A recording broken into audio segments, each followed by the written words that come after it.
Welcome back to this series of short video tutorials on searching within the categories of Ancestry.com. I'm Michael Bellicosa, Community Engagement Manager at Wilton Library. I hope you've been enjoying this series of short tutorials on how to go deeper into Ancestry.com. We're going to conclude the series by looking at the family trees that people have built up in Ancestry.com. Anyone with a personal subscription to Ancestry can create, build up, and save a family tree there. Even when those families are only distantly related to yours, these trees can be a source of valid information, hints, and leads. However, they need to be used with caution. The person building up the family tree can enter anything they want. There doesn't need to be any evidence for what they're putting in there. Someone can enter a name and some birth or death or location data for great-grandpa Frank Comstock. But it could be based only on a rumor that they heard that some relative told some other relative in the midst of time. So you need to approach the family tree information with a healthy dose of skepticism. That said, many family trees contain information with solid documentary evidence backing it up. In some cases, your family is a small branch of someone else's large family tree. And just because they enjoy doing genealogy research or want to fill in gaps in their own research, they did a lot of research on your family line and included it in their family tree. Even when the information is not based on anything solid, they can still give you hints that can lead you to solid information as you try to verify it. Remember what I said about the value of serendipity. One other quick note before we look around at the trees. There are two kinds of family trees in Ancestry, public and private. As you would expect, you can only look at the public ones unless you would get permission from the owner of a private one. With a personal subscription to Ancestry.com, you can send a message directly to the owner of a private family tree asking for permission to view it. But you can't do that with the library's overall subscription. So let's take a look at some family trees. Here we are at the all results for Frank Comstock with the 3,922 results. And on the left, filter by all categories. And at the bottom, you see family trees. So let's click on that.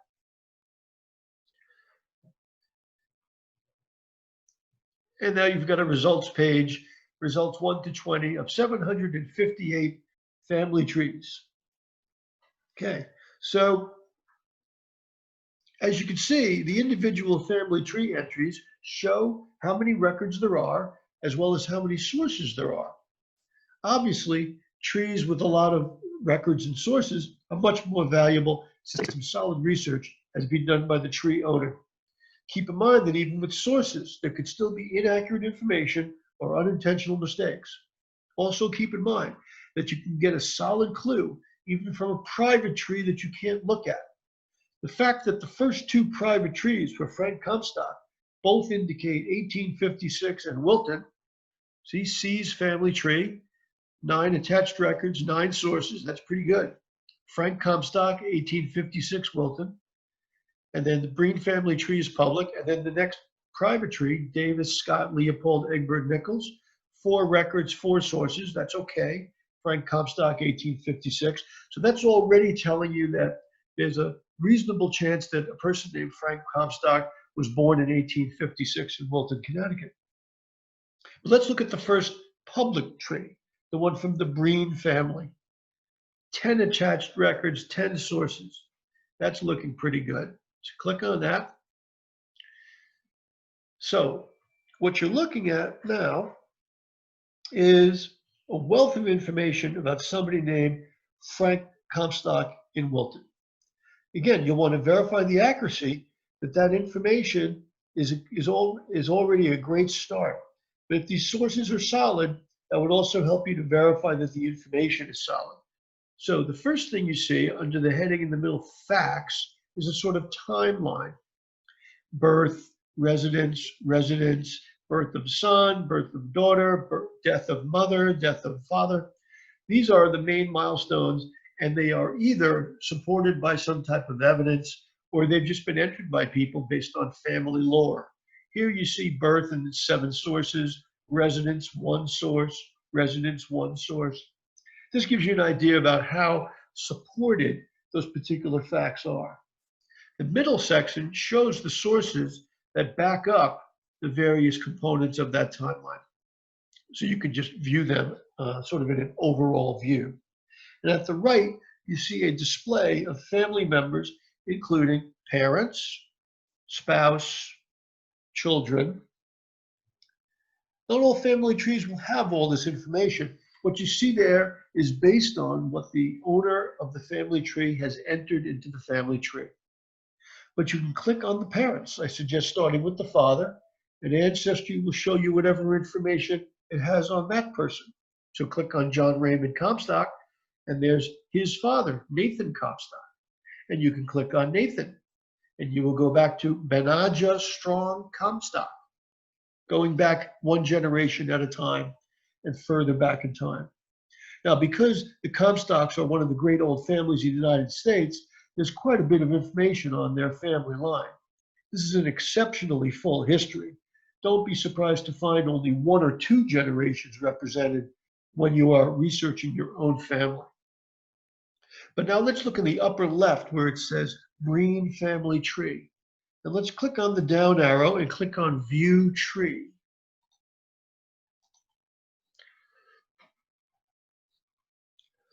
Now, very often your family is connected to another family through marriage at some time in the past. If one or both families are large and old, the connection may be very difficult to figure out. In fact, you can look over this green family tree for hours and not find the connection to the Comstock family without a lot of extra research. But who cares? We're interested in Frank Comstock and not the distantly related Green family, even though the Green family might become interesting at some point. Now, looking around the tree, you can use your mouse, click the mouse and move around the tree. And notice that in the bottom left, there's a kind of a map that shows you where in the tree you are. And you can move around the tree in the main body of the tree. You can even drag this box around in the bottom left the way I was doing it. And you can see here's William Comstock, 1595 to 1683. Looks to be the furthest back ancestor of the Comstocks, at least according to this family tree. So where in this family tree is Frank Comstock? Well, we don't know. There may not even be enough room to show where he is. But here you see Benajah Comstock. That was a familiar name. And Benajah had a son named Nathan. And now you see these little arrows below the names. That means that the tree extends further in that direction. So if you click on the arrow, the down arrow for Nathan, the tree will expand. And now you see Nathan, and you see Nathan's son, John R. Comstock, and below him you see Frank Comstock. And then there are more arrows which take you closer to the future. And on the opposite side, you see where you have Samuel Comstock with an arrow pointing up, arrows pointing up, move you further back into history. Now, the other thing you can do is you can click in the upper right on Tree Search, and you can enter a name. So let's put in Frank Comstock. They bring up a variety of Frank Comstocks. And I think, remember, we saw 1856, so this may be a very likely prospect, and you can click on him. And now you can see that that Frank Comstock is now featured in the center of the family tree, along with descendants that take you up to the late 1900s. And again, you can go up, and when you see the small arrows, that can take you further back in time. So we've seen how to use other people's family trees to find documented facts, hints, or vague leads about your possible ancestor. Now, I'd like to close with a personal anecdote about hitting total pay dirt from an unrelated person's family tree in Ancestry. I was stuck for years on one of my great-grandfathers in the 1880s. And one day I was poking around someone's family tree at Ancestry.com, and I noticed a name that matched my mother's family name. So I looked further, and within that family tree, there was a reference to a personal website, and I found that website on the open internet.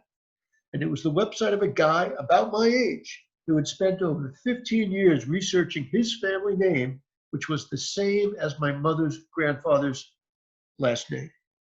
He had information and documents. In fact, he lived only about 90 minutes away from the town where all the ancestors of my mother came from. He had it all figured out back to 1620. So after being stuck for years on my great-grandfather in the late 1880s, I suddenly discovered the entire line going back over 10 generations to the early 1600s.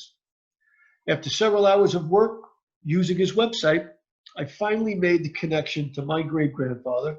I literally yelled out the word Eureka at 2:30 in the morning. I even found out who the guy was, and I wrote to him, and he sent me a printed out family tree diagram, and I filled him in on the descendants of my great-grandfather in the US so he could fill in his own gaps.